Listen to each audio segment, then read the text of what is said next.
From today onwards, we will start 10th class geography, chapter 1st, that is resource and development. So, the first and foremost thing is you should know about resources. Resources क्या होते हैं, संसाधन क्या होते हैं. Anything which satisfy your needs. Anything satisfy our needs.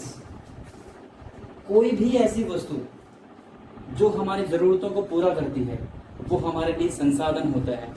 Suppose that हमें भूख लगी है, we are having food.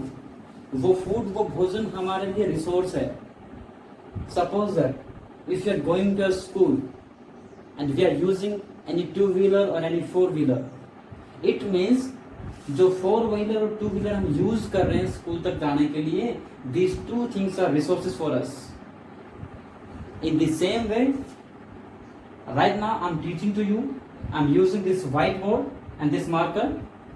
It means this whiteboard and this marker is resource for me. In the same way, इसी प्रकार जब आप इस वीडियो को देखते हैं and if you are learning something from me, it means I'm a resource for you. So we can say that human is also a resource. मनुष्य भी एक resource है, मनुष्य भी एक संसाधन है.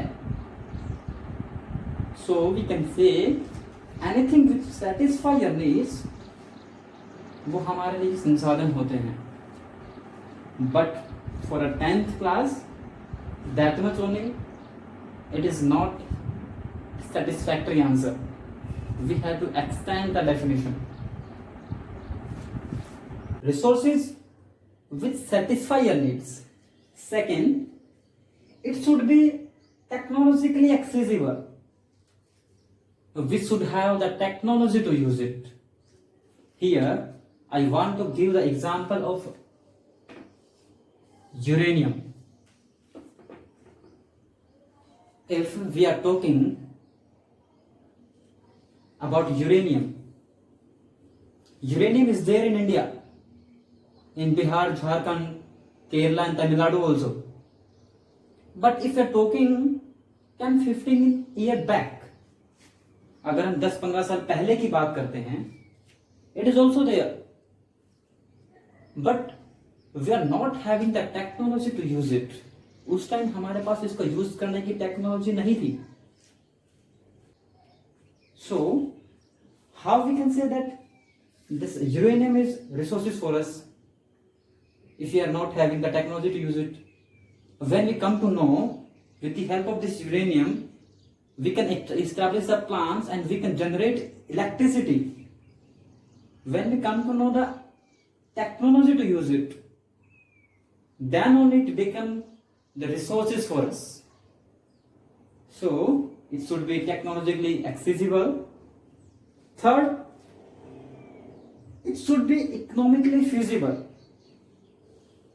Okay, anything जो भी हमारी needs को satisfy करता है, and if we are having technology also, but we are economically weaker, how we can use it?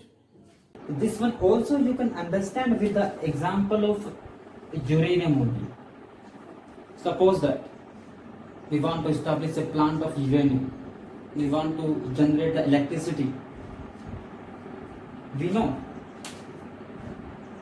it can satisfy our needs, and if we are having technology also, we can use it. But if we are not having money to establish the plant, how we can generate the electricity with this resource? If we are not having money, if we are economical weaker, can we establish the plant of uranium to generate electricity? No.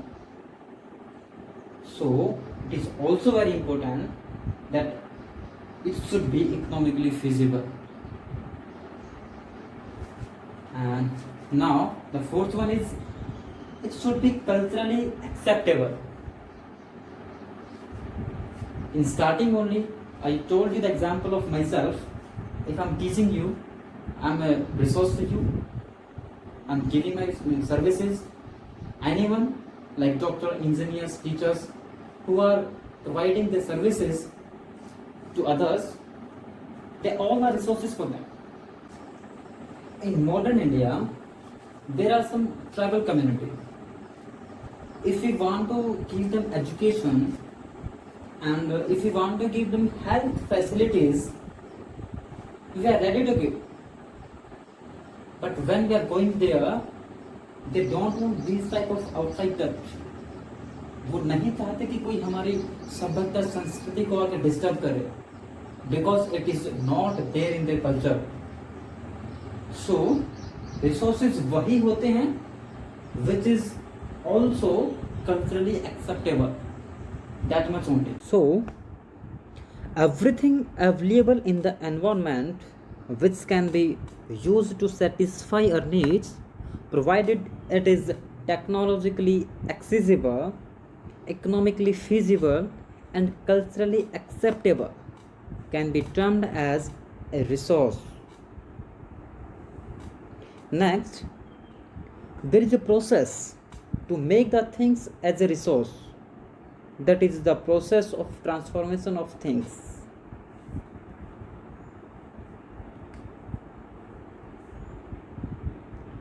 Here you can see the interdependent relationship between nature, technology, and institutions.